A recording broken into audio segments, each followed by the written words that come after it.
Welcome to Culture Before Content.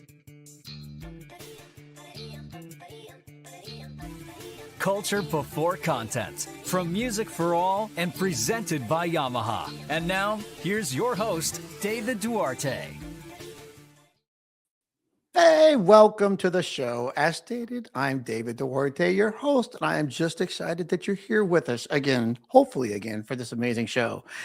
Here at Music for All and on the show, our mission is to create, provide, and expand positively life-changing experiences through music. That's what happens when your brain goes crazy. And I'd also like to thank Yamaha, who is our national presenting sponsor, for making this show possible. So, a couple of housekeeping items before we get started. There are two ways to engage in this show if you're going to be here live. So, hopefully, most of you are here live, but you can hop on in the future or maybe in a few minutes. All you have to do is hop over to the Facebook page for Music for All, go over and search and look for the events tab, and just mark that you're interested or going, because the show will pop right up. That link is usually available on Saturdays. That's when I found it yesterday. And then you can mark that you're interested. And I always tell people, you just have to wait a second, because then you can tell it that you're going. Otherwise, you're just interested. Hopefully you're interested. But that's how you can watch and you can participate in the show. I'm sure some of you are here now. Feel free to pop in something right now. Maybe tell me what the weather's like. I think it's 46 degrees here in lovely Vancouver, Washington. But you can also visit us and participate in the show on YouTube, another great place. But on YouTube, it's really simple. You just type in the little search microscope, type Music for All, and then you'll see the show just pop up. Click on the live tab, find the show, and then you can just join the show. Oh, I see a couple people. I saw Craig in there.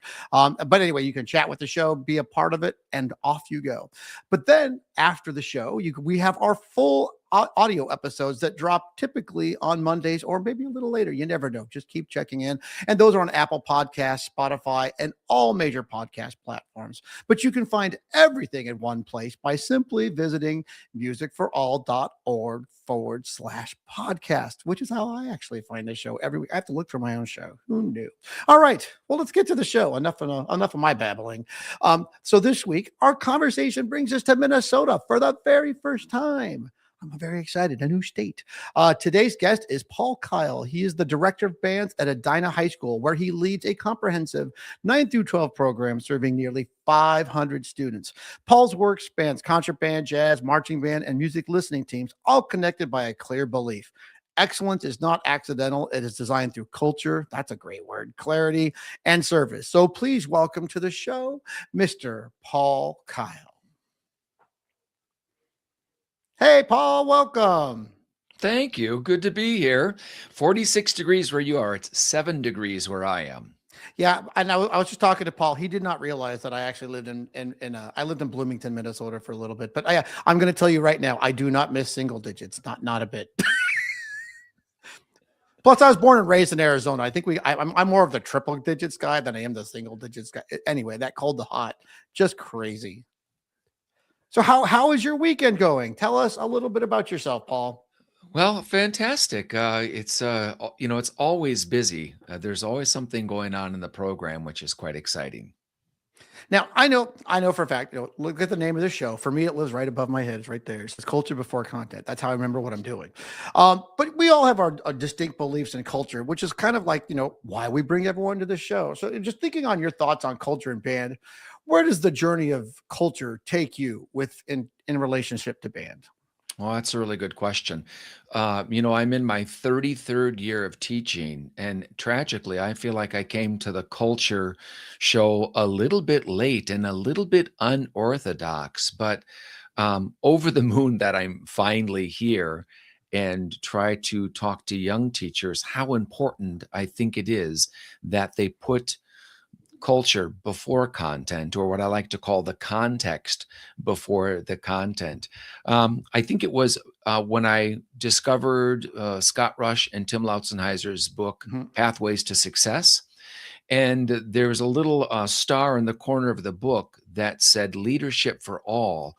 And I thought, finally, that's what I want.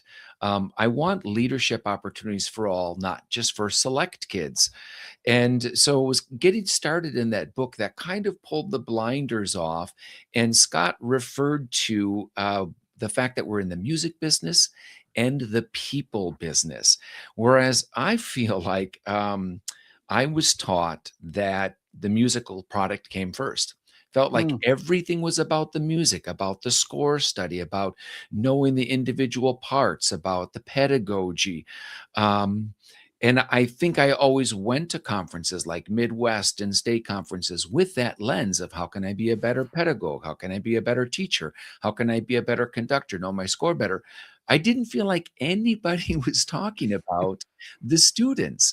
And I'll always remember the phrase that Tim said that you got to get the lid open before you can put stuff in the bucket. You need to make the connection, get that context before you can start shoving in content. And I feel like I was really always content oriented. So that's a little bit how my journey began. And I share that because I think you're never too old, and you're never too far in your career to either redirect yourself or to keep improving and try to look for better ways to make all of that happen. So that kind of set me on a journey. I really wanted leadership for all. I wanted to engage with students at a deeper level through the pathways to success little meetings that we would have every now and there. And I bumped into one of the guests who was Matthew Arau and brought you in to do some work and was heavily influenced by his upbeat book.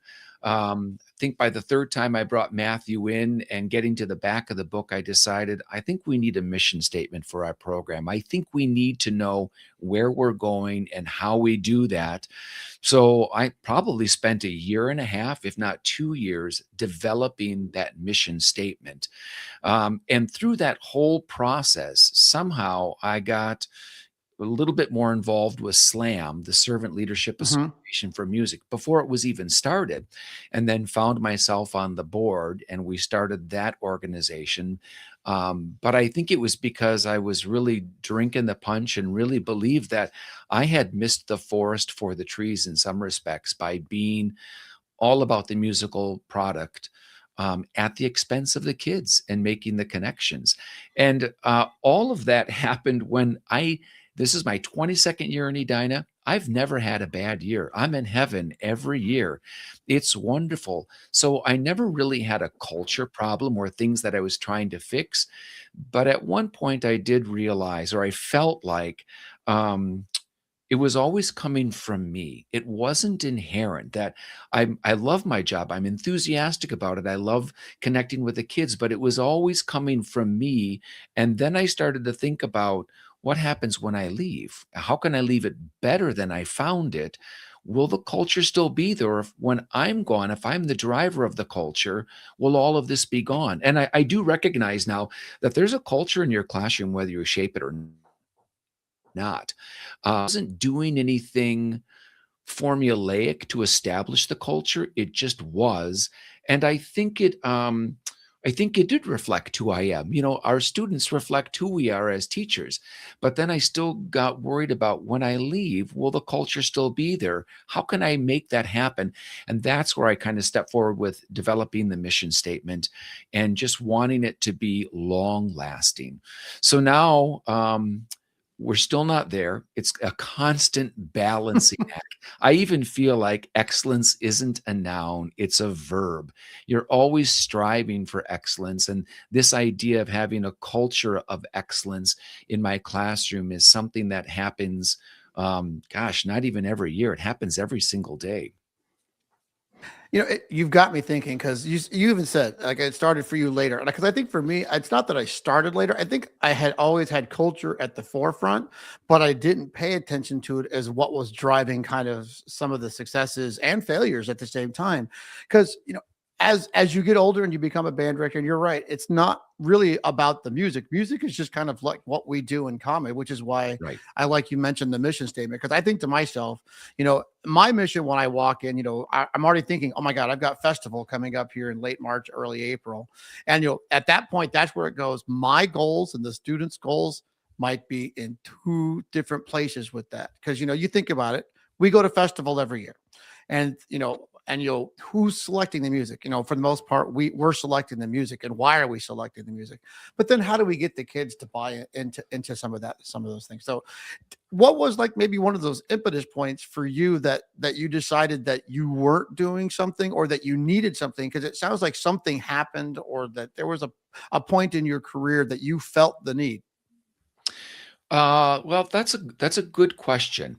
I'm going to predicate it by saying that when you mention festival, I think first of all, there's a weak link in teacher training where again it tends to be about the musical product and the content, because no one ever talked to me about how important the actual students are.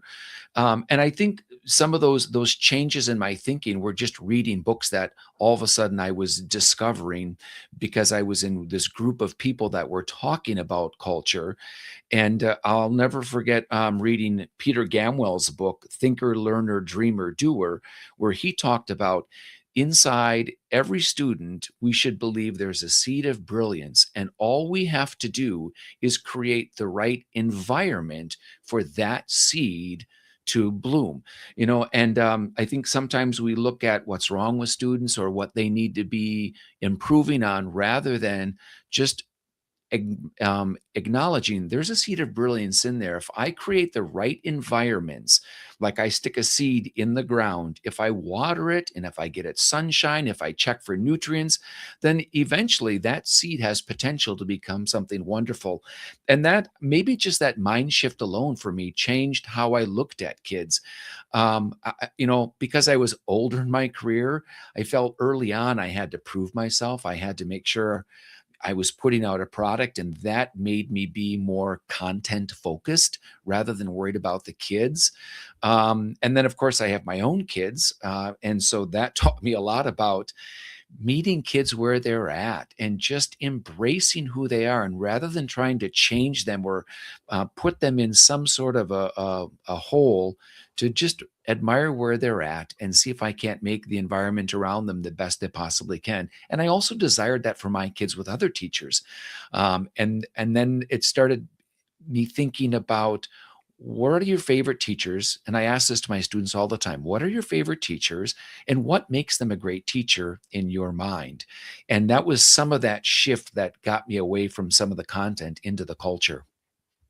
Yeah, I've been struggling with this. I mean, here I am with this podcast, and now that we've been doing this for a couple of years, here's the funny thing: the content is still the most important part of what we do. It's why we're teachers. I mean, it's really, and you said it. There's product and there's process, and I think I think college does a great job of teaching us how to make that process happen to make the product. But and it's not. I hate to use the word. I don't want to say anything negative because it's not really college's responsibility to teach us this culture part. What we need to become is aware that it is a necessary component. Because here's my thing, and maybe this is I've had a hot take this year. This might be my first hot take of the year, which is we are in charge of our own culture because our culture is our own.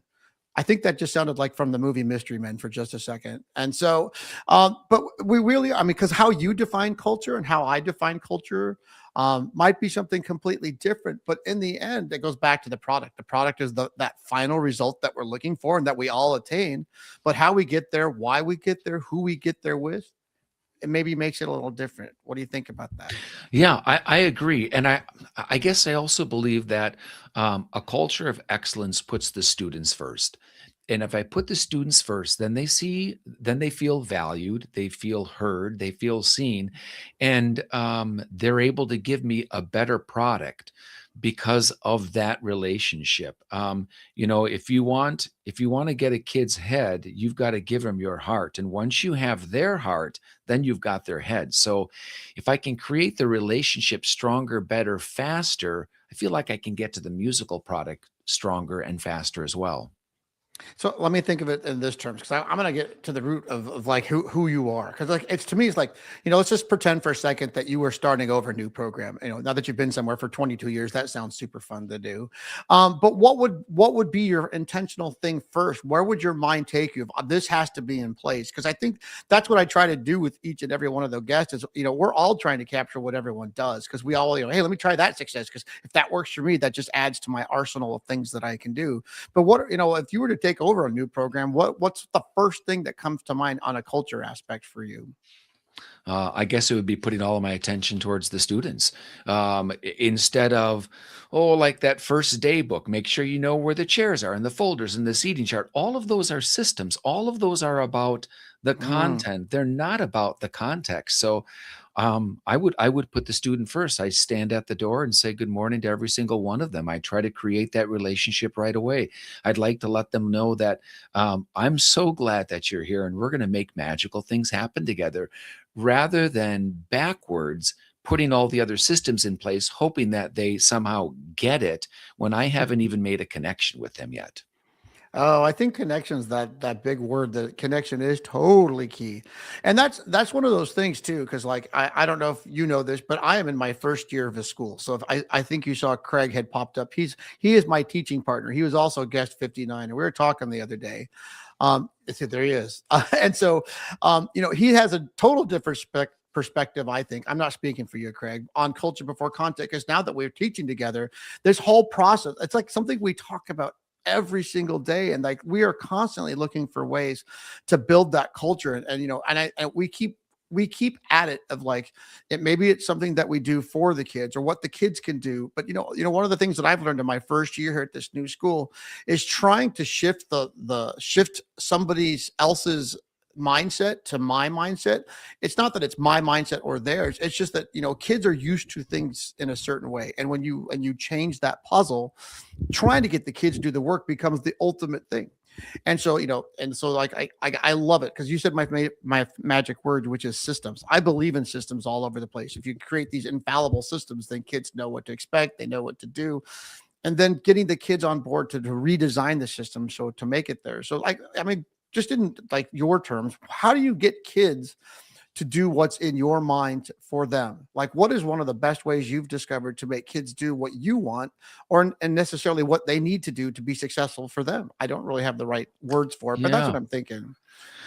Boy, that's a long conversation. I think one of the things is a mindset that I try to treat students as I want them to be, not who they immediately present themselves to be, because they have to live these dual lives with their friends. So if I can approach my teaching with that mindset, I think that's Mhm. quite helpful. Um, and then I try to be sneaky with my feedback. And I try to make them, and some of this I was influenced by reading Daniel Coyle's Culture Code. There's a section in the book where he talks about magical feedback, where they did this study and they had teachers evaluate students' work, and on random tests they wrote, I'm giving you these comments because I have a high expectations for you and I believe you can achieve them. And on the papers that teachers did that, all of those kids redid the work and made improvements on it. And I started to realize the power of feedback and versus that's sharp, that's flat, this is too early, giving Mm. them this idea that they have autonomy in getting better as long as I can show the belief in them and let them know that I'm saying these things because I have high expectations. Yeah, and that's always one of the things. I believe in high expectations, and some of this is like me being first year teacher and kind of playing the game of like I have these high expectations, but at some point, sometimes you have to come down a little bit to bring up those high expectations, because if you go too far too fast, you can sometimes miss the boat on high expectations. And so I think it goes back to, again, that student input, student drivers. I love, like, this week alone, I started using something different with my students, and I said, I'm going to use data and I'm going to be very purposeful with it. So, for example, we do have festival coming, and that does change the parameters for me personally, because there's no option on going to festival. We have to go to festival, and we're not going to go based on, hey, you want to go do it? Awesome. That it's the feeler. They don't get feelers on this one, especially when we get there. But it's like I have a bunch of things that I'm putting on the board, like How many of you practiced over the weekend? How many of you practiced in the last 5 days? I'm trying to take away the comment so it doesn't keep, I'm trying to make it so it's more successful. So I don't want to say who practiced yesterday. I want to say things like who's practiced more in a range, because then I get more success. And that's kind of that data and that feedback of like, hey, let's give the students a chance to participate. And I think, in my belief, if more kids see some of that, and again, that goes to the expectation, you have to practice. That's the expectation, that more and more will participate. Because again, it goes back to the belief. A kid has to want to practice. I don't want to force them to practice, because then you start entering the game of, if I'm forcing a kid to do something they don't want to do, how long is it before I lose them? How do I keep gauging that high expectation meets what I need to do, but also at the same time understanding? Yeah, I totally agree with that. And, I'll play the game on multiple different levels. Getting to be who I think I want them to be, rather than who they show me right away. And I'll just do Mhm. little things like, hey, can we all put our hands together for Alex?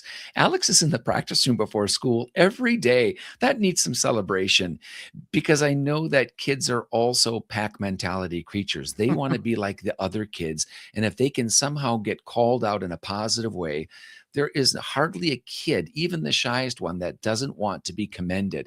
So I'll do that. If we're playing an ensemble, I might, ask a kid to play by themselves. Can we listen to Claire's tone? This is just magical. Claire, go. And even if Claire is nervous and maybe misses the first note, Claire feels good, and all the other kids are like, what has Claire got that I don't have? And so I'll constantly be playing those games in class to elevate, but at the same time, meet them where they're at. Because you're right, not all kids have the same level of excellence, and it could be a mindset for them. It could be just an actual technical or physical need. So I'm always on the hunt to catch them doing something good, and always on the hunt to see if I can't elevate everyone by drawing similarities to what's going on in the classroom. So let me think that, because this is my thing too. Because it's like I already can tell that your classroom is like must be amazing to be a part of, and the kids and feel it. Is your structure like? Do you have a freshman band? Do you have, like, how many bands do you have? What's the structure look like of how your bands are put together? We have 4 sections of ninth grade band. We have 2 sections of 10th grade band. We have 1 section of a non-auditioned Mhm. band, and then we have 2 auditioned bands. So they're somewhat grade level, um, and I also have 2 other colleagues, and we all kind of share how we teach those ensembles.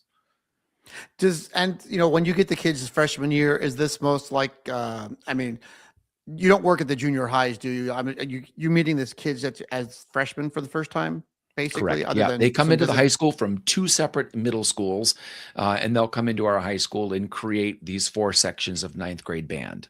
Yeah, I'd be interested to watch how you introduce yourself to them, and by the time you get them to like mid-December, because I'd be really curious to say, because that to me would be where your bread and butter lies, of like getting your mindset with them, getting that success. Do you have any things with them that you already do? Are there some things that you do? Is there leadership things that happen? Student input things that are freshmen? Is it more based on what your older students provide to the younger ones? What's kind of like the structure of that? Ah, it's a great question. That's kind of yes, and it's all over the board, and we do have a little bit of a structure that kind of works in my favor of how um, I should be saying teach, but how I manipulate students to Oh, I get to love where that word. There's nothing wrong with that. That's a great I word. want them to go. My colleague does all 4 sections of ninth grade band. That's what she does. That's her specialty. I do the 2 sections of 10th grade band, and then I do the top audition jazz band, and I do the top audition band. So, just by the job that I do, there's a little bit of this, oh, Mr. Kyle is in charge of the audition band. And if I want to get there, so I do have this little bit of allure. So when they come to me as 10th graders, I start flexing on that right away. And I might even just start, you know, by saying, I can see all of you in that audition band. I can see you being successful up there. And as we play, I'll just keep referring to that. Our 10th graders then are required to march in our marching band, which is made up of all of our 10th through 12th grade students. It's a required marching band. We don't compete. But then we'll pair them up with upperclassmen so they can kind of get up close and personal to see how those students operate. We create band buddies for them. We do have upperclassmen in leadership positions by titles to help out. And we try to flex on that relationship as well and let the 10th graders see the possibilities. What's that old adage? If you can see it, you can be it. I really believe that as well. So we try to set up opportunities for the younger students to see what the possibilities are, and then have the upperclassmen help set them up for success by modeling for them, taking them under their wing. And then they just kind of keep advancing through the program. So another colleague will have them at a couple of different levels. So I'm not with them their entire 4-year career. I'm in and out, so I can kind of work that. That's amazing because and I was thinking, you have 500 students and multiple teachers. What do you think some of your personal success on culture has been? Like, with 500 students, it's got to be crazy trying to maintain the culture between different teachers, different students, and then watching them grow from 9th grade to 12th grade. What do you think some of those secrets or success stories are? I'll first of all say there are no secrets. Some of it's dumb luck, or some of it is that we found out how to make it work. At the 9th grade level, my colleague is just brilliant at setting up very well understood systems. So those 9th graders who are still emerging as young humans can really figure out what to do. And then when they come to me, they're chomping a little bit for that next level, and I can pull the reins of control back a little bit and try to help them have greater autonomy in their own learning before they take that next step. So all of us are quite true to who we are, but it seems to work for how our kids matriculate through the program. I think for me and how I deal with students, again, it's not a secret. I love music. I love being around kids. I love making music with them. And I think for the most part, they enjoy the style that I bring to the classroom, which is not really a sage on the stage, but more of a personal coach. And I view them as collaborators in the music process. And I think for the 10th graders, some of them are a little bit scared when I give them so much individual voice and choice, or I ask them to play solo in front of the class. But that takes a little while to get through. But once they do that, I think they eventually feel like they really are collaborators. They really do make a difference in what goes on in the classroom, and that sets them up for the next stage, hungry for then the next opportunity to collaborate. Oh, look at them. These are the amazing pictures we were talking about before the show on your band. And so to our listener, it says, to all who enter this room, know that we will work daily to pursue perfection, understanding we may never achieve it, but by trying, we may taste excellence. And so we were talking about, I love band rooms. I wish I could just take pictures and go into every band room and see what everyone finds is important and neat. What do you think is unique about your band room? Well, that's a really good question. I'm going to start with this statement above the board. I borrowed it from Vince Lombardi because I'm actually a Wisconsin native and a diehard Packer fan. There's another door on the other side of the band room. So I'll make all the students during the first 2 weeks of school, we'll go out through the exit door. We'll stand in the instrument storage room, and we'll stand in front of that poster leading into the band room, and we'll all recite it together. And I'll just share with them, this is who we are. This is who I want you to be. This is what I think we're all about. Along the back of our band room, there are posters from an annual concert that's called our Pops concert. And they go all the way back to 1970, 1968. And there'll be a point where I have all the students stand up, turn to the back, and face the back of the band room and say, look at the history in this room. You're a part of this. You're going to put your fingerprint on this program. And all of these people that did this, who came before you, did the same thing. And so when we hit little bumps, I say, you can do this. All the students that came before you did it. When we have celebrations, I keep trying to let them know that you're a part of the Edina excellence. You're a part of the magic that's going on right now. And What's unique about our band room is they get to see that all the time. On the front of the band room, like many band rooms, we have our wall of fame where our Sousa and Semper Fidelis and all those awards are there, and students will observe them, and we'll point those out every now and then as well.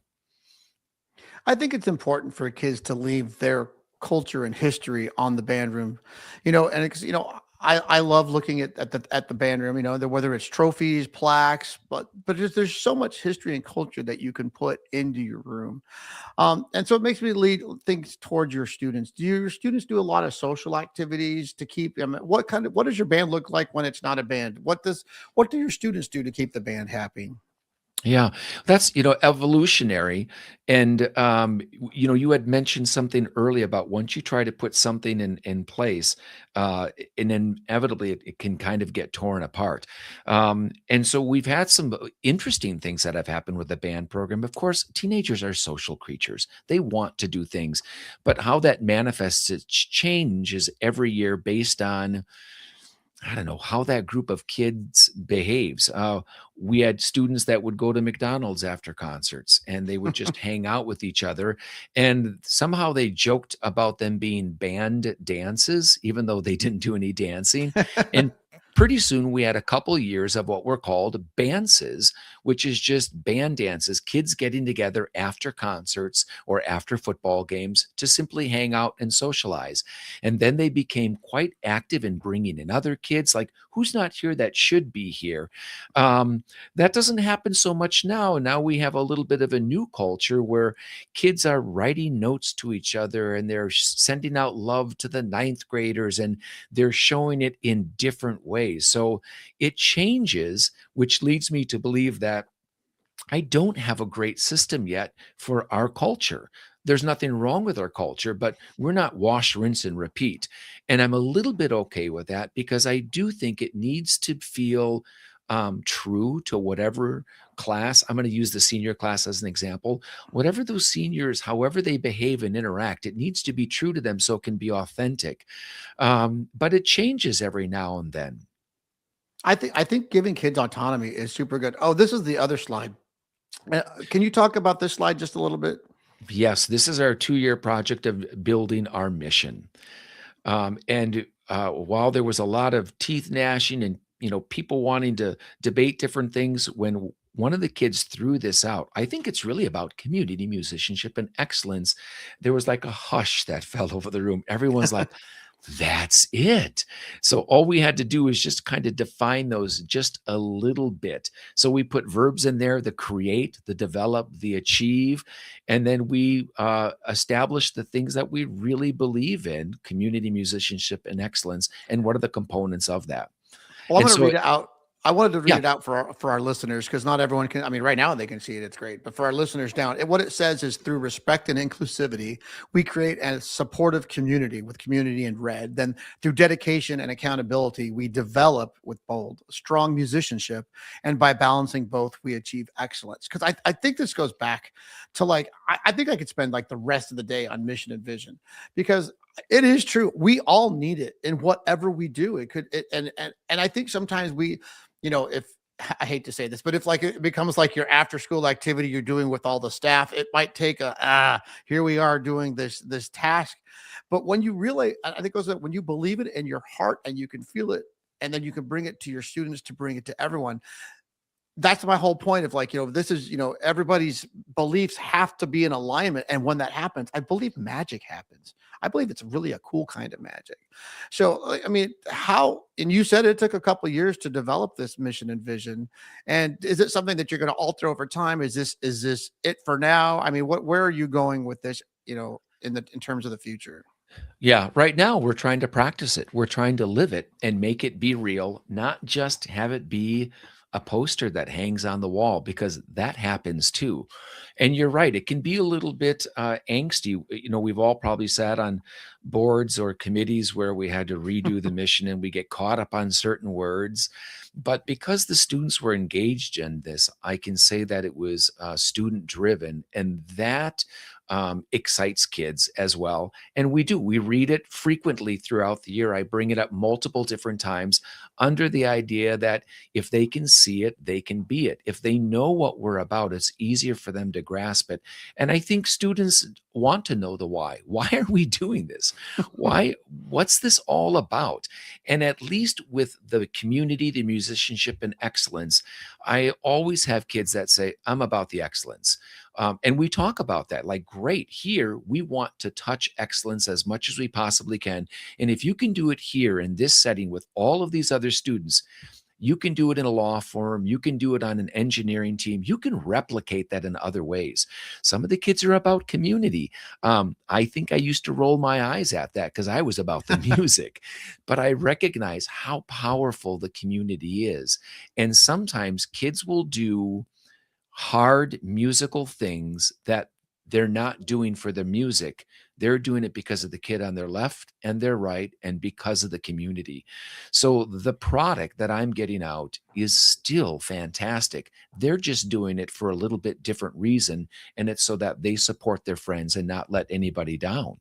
And I think there's nothing wrong with that. And I do have the kids that fall in that third bucket. They're there for the music. They're about the musicianship. They're trying to be the best that they can be and have a wonderful music experience. So we're lucky right now that it catches almost every single kid with those three ideas. But I suspect, yeah, at some point we're going to have to reevaluate it. Is this still who we are? Is this what we're about? If we really believe these three things, are there other things we need to be doing to develop our statement so we can get there? Well, agree or disagree. We change over time, even doing the same things over and over. We change over time. And sometimes those words will take a little bit different meaning. So then I wrote down a word, and that word was accountability. So who holds each other accountable with this mission and vision? Is it something that's natural? Is it something that the students believe in, you believe in? Maybe talk about the accountability piece for the mission. Yeah, I think it's all of the above. Certainly, I believe it in at this stage, and because I believe in it, there's some students that will come along with it. Or if because I believe in it, if I can show them the why behind what we're doing, that helps out. I think there's other kids that do believe in it, and I think they all want kids all want community. They all want to be seen and accepted and feel like they have at least one place in the school to fit in. I've got students that fit in multiple different places. I've got kids in the program that they need band more than band needs them. They need a place to fit in. And so, because of that community, they work hard to make it happen. So, there's a built in accountability to keep that part of it strong. I think I would say the same thing for each one of those, the same for music, the same for excellence. And it is a supportive environment. They do enjoy being around each other. They don't always, outside of band, have the same likes. And they might have disagreements or hang in different social circles. But when we come into the band room, everyone tends to let their guard down and just embraces who we are in those four walls. And I think you said I had to let that go as I got older, which was everyone is not there to play everything to perfection, play in all these keys or practice 74 hours a day. I mean, I try. But I think I had to learn that band, because band is for everyone, and that some kids are there socially, and I had to learn that that's okay. Band is different for every kid. And then through the way your program works, so if you have 10 ensembles, that's one thing. If you have one ensemble, that's another thing. And I was thinking of we can all have these structures in place, that whether you have one ensemble or five ensembles, that have those high expectations, accountability, mission, vision. And what do you say to I always think back to the new teacher or the teacher in a rural school that's all by themselves. What advice do we have for them about, what do you believe for the new teacher out there? What's something that you could offer to them? Well, that's a challenging question because there's so much that weighs on their shoulders being in charge of the entire program. But I'll still come back to the fact that kids don't care how much they know, but they really want to know that you care. If they know how much you care as a teacher, then you'll have the meeting out of the palm of their hand. And I guess I would also say that I think it's important we as teachers must believe that inside every student is something magical just waiting to happen. And our job is to create the environment around that to help that kid's magic come out versus me being worried about my content area or about that test score. So it really is, again, it kind of comes back to caring a lot about kids. I do remember sitting in a college class hearing one of my colleagues say, "Oh, it's not about the music, it's about the student." And I thought, "You're crazy. It has to be about the music. It has to be about the music." But now I've learned that it can be about both. But if I put the student and their needs first and create that relationship, it's so much easier to get to the musical product that I really do want as well. But when I put the musical product first at the expense of the student feeling heard or seen or needed, it's so much harder to get to that musical product. Oh, gosh, you've got me thinking like crazy because, here it is. It's only what is this is the third week we're coming up, and it's already about trying to make the kids make these great decisions. How do we get kids to practice? Is it the music or is it the environment we give to them? How do we get kids to do what we do? And I was thinking about just music selection right now. One of the challenges I have is I'll just be upfront and honest, and Craig's back there to let you know that's true. Is I don't teach. I teach a 10 through 12 band. That's my wind ensemble, but it is not auditioned in any way, shape, or form. And that has been one of these challenges since I moved up here to the Pacific Northwest. That's all I've had since I've been up here. I haven't had an auditioned ensemble in years. And it's one of those things I've had to learn to myself that I have had to change how I deliver my music over time. Because if you try to push kids to learn a grade 5, heaven forbid a grade 6 with that, you're going to come across some barriers that you weren't expecting, thinking that you can get it as, I can get this accomplished because I can teach the music. But it really comes down to finding that magic balance between community and at the same time finding the magic balance between the music that I select for them.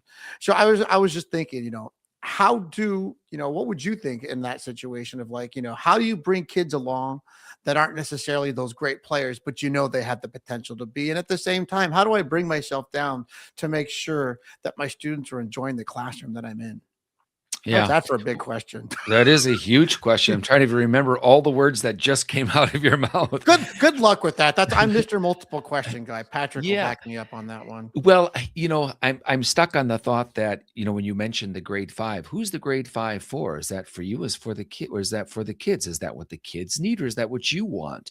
And if it's something that we want for them, do we want them to play at a higher technical level? Or do we want them to be more musical? So, I mean, that could take us on a whole different tangent, David, Oh, I with, could go there for days. repertoire selection and how do we do that? But I think kids want to feel something. I think they all recognize that music is a way that they can communicate without words or where words maybe fail them. I don't think any kid wants to sit in a band and not sound good.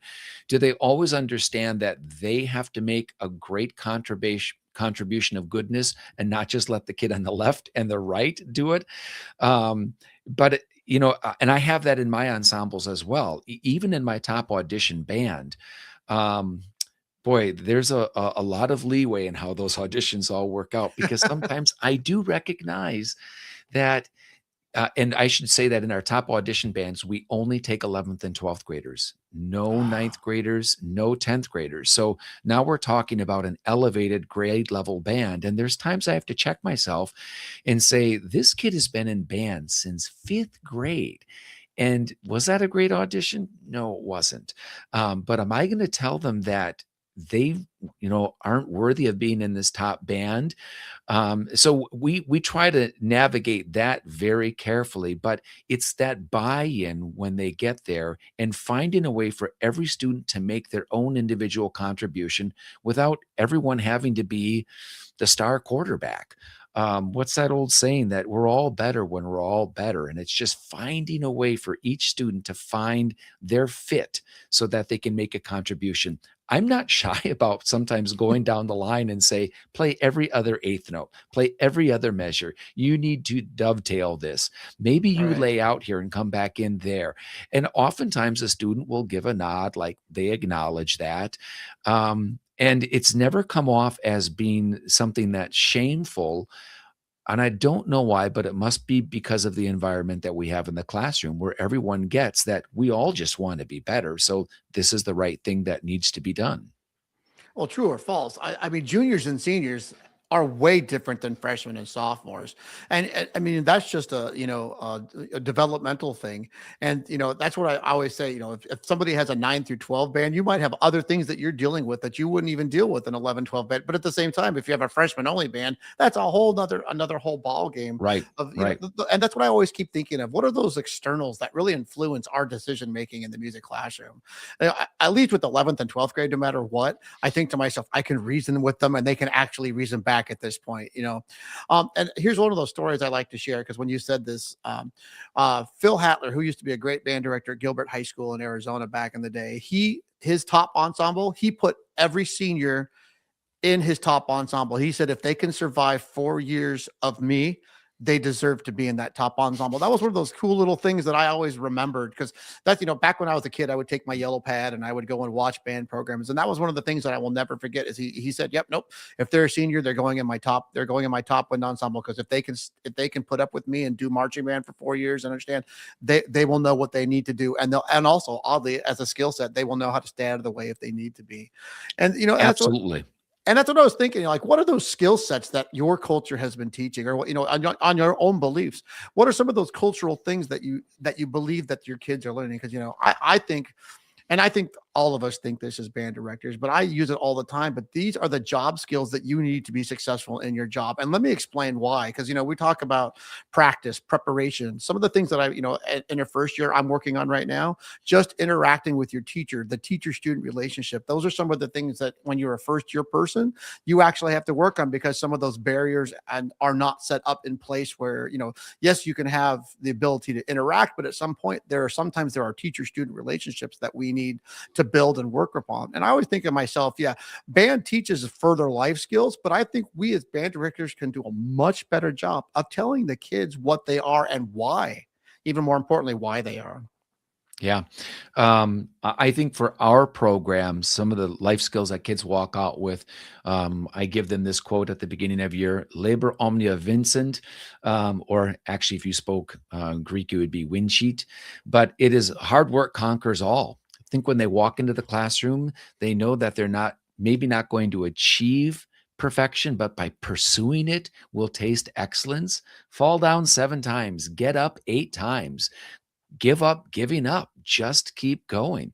That's a belief that I have, that I was raised on. And I marched in a drum corps whose motto was Fini Coronat Opus, which is the end crowns the work. Work hard, work hard, work hard. And I see that manifesting itself really positive for our band kids in a wee bit of a blip of culture right now where kids don't always want to work hard. They want What? This is I know, I news. know. What? What do you call it? The hot topic, or is that? Yeah, it's my hot take of the day. It's your hot take, yeah. Sometimes kids want the easy product at the end, and they don't always want to work hard for it. And I see our band kids excelling in that, and I'm proud of that life skill that they go out with because some of life is quite hard. I also tell them that if they can keep up in this program and they can do high school and do everything else, when they go to college and they have to be independent and feel like they're drowning, they will say, I'm okay. I know what this feels like. This feels like band camp week. This feels like what I had in my program.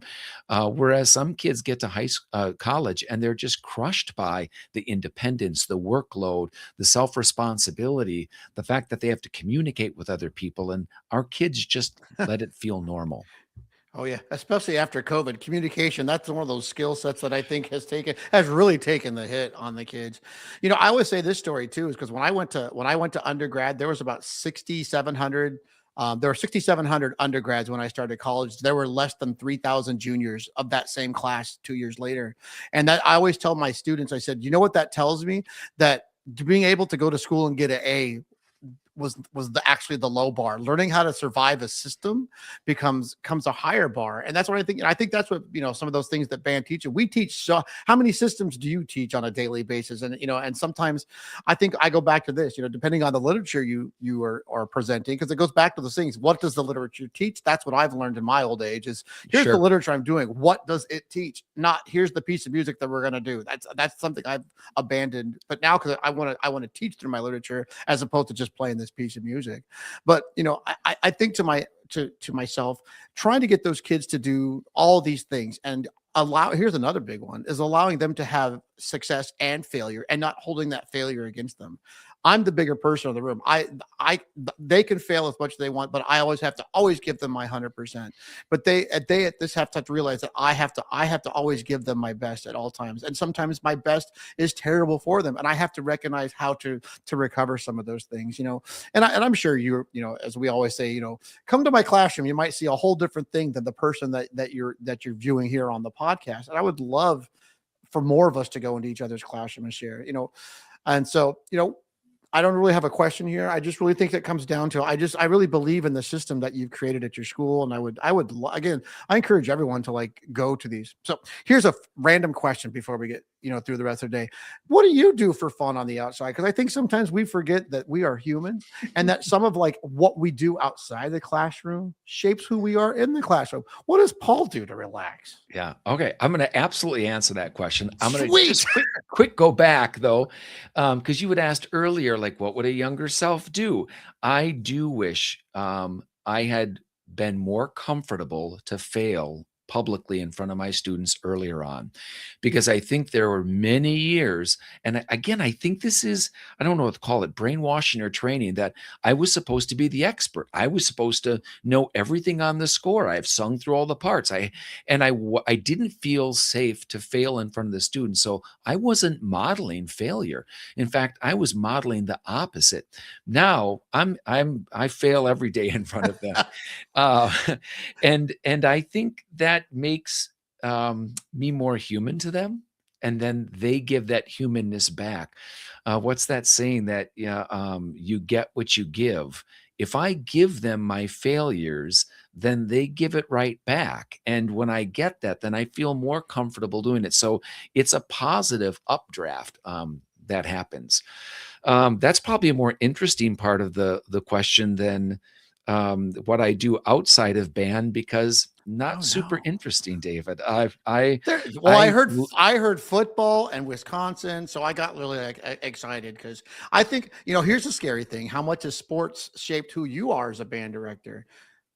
Well, that's another really good question. I wasn't super huge into sports, but later on in life, I got really involved in triathlons, and which that's is a lot of running. It's a lot of run. It's a lot of everything. Swimming. Especially when you're training for an Ironman, which is 140.6 miles. But I think a lot of what I had to do as a musician to improve in multiple different areas set me up to be successful. But I'm retired now. I'm done with that. That has passed. Now I find fun in watching birds. I'm a birder. But honestly, I spend most of my time just geeking out on music and reading books and trying to improve as much as possible. I'm at the age where I have some of my colleagues that have left the profession and they've retired, or they felt like maybe they've burned out. And I've never really been a big believer of burning out. I believe people rust out. And so I'm just hungry I like that. I'm going to write to that know down. more, to learn more, kind of oiling myself all the time. So I don't burn out or rust out, that I'm always finding something new to engage in. I love the bird watching thing, because I've now lived in 3 different parts. Well, 4 if you count Minnesota. I did live there, but I wasn't actually. Some of those mosquitoes look like birds. They're so big out there. But Truth. no, it is truth. I remember that was literally my first day in Minnesota. I had to go to White Bear Lake, and this large mosquito that was about this big landed on my leg, and it scared me to death. But I digress. I'm really good at this digressing, but on the screen, one of the last things I want to talk about is there's all these books that you have on the screen. That's a great graphic, by the way. You should share that with people, because that's one of those things. Like the culture code for me, that's when I was in Nashville. I listened to that book when I took over National School of the Arts, and that book that kind of book allowed this podcast to happen, because it didn't describe me, but it helped me realize what I was doing in the classroom unintentionally but intentionally. And that book was great for me. Upbeat lives on my desk. Tell Matthew, I'm getting there. I've got all the books, and Matthew needs to come out at some point in my life. But all these other books that you had, Pathways to Success, I think everyone needs to look at these books. And I like the fact that you're a reader. I am not a reader. I wish I had that skill set, because I think I could learn a little bit more if I read more. I think of all the books there, the one that's the most exciting for me, that will not be at the GIA booth for people that go to look books, is Unreasonable Hospitality by Will Guidara. And it's all about his experience in the restaurant business and how he took a restaurant to being a 4-star Michelin restaurant to being the best restaurant in the world. And it all came down to unreasonable hospitality. Everybody at that level is making great jaw-dropping food. What are you doing beyond that? And it's how they treat their workers, and it's how they treat their customers, and that little extra. And I think the frame for us in teaching is right on. We could all be doing the same pieces, but how we approach it with the students and what we bring to that unreasonable hospitality, I think, is the secret sauce. So while it has nothing to do with music, that book rocked my world and shaped how I think about students. Well, agree or disagree, culture is not easy, but it is necessary. Agree. Culture is everything. It is everything. And I thank the show for putting this together. All right, here's my scary part. We've been going like 56 minutes because I told you it would go super fast. But I'm going to keep changing up this show from time to time, because I used to ask people what their final thoughts were.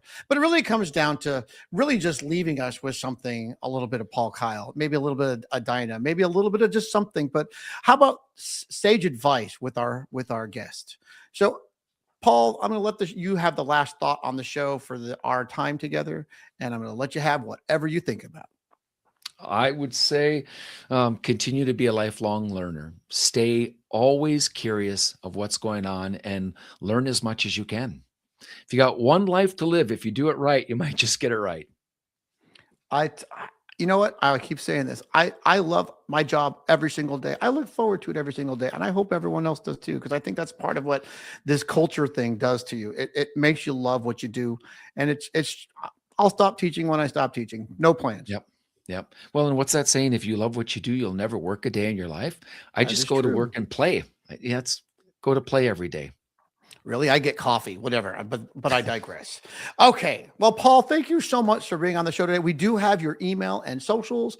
Let's first start with your email, paul.kile, which is Kile at edinaschools.org. And yes, I do know how to say it, Edina and the Edina. Lovely place.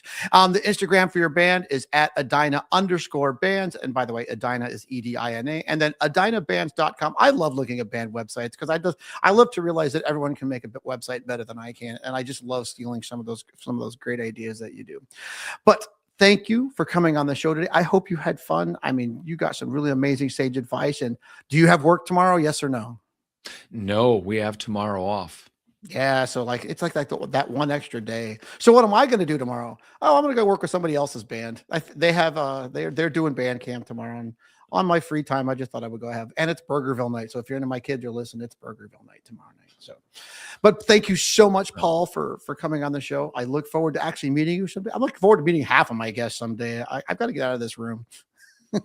Thank you, David. The pleasure is all mine. All right. Thanks so much. Well, wasn't that amazing and fantastic? Well, thanks again for spending part of your day with us. And as we wrap up again, please share this on your socials. Hey, you can send it on your Instagram, put it on your Facebook, do whatever.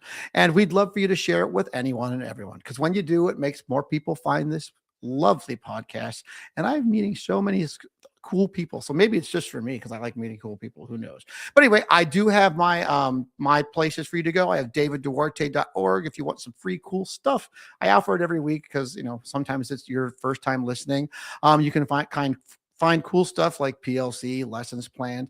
And you can always reach me at david.duarte@me.com. Oh, I think I forgot to say the website was davidduarte.org. I think I forgot that. Who knew? And you can find my social at Culture Before Content. It's really just a reminder of what's coming up on the show. And don't forget this episode, along with many others, is available at musicforall.org/podcast. And again, a heartfelt thanks to Music for All for bringing this show to life, and to Yamaha, our national presenting sponsor, for making it all possible. I'm David Duarte. Thanks for being a part of our culture today, and I look forward to seeing you next time.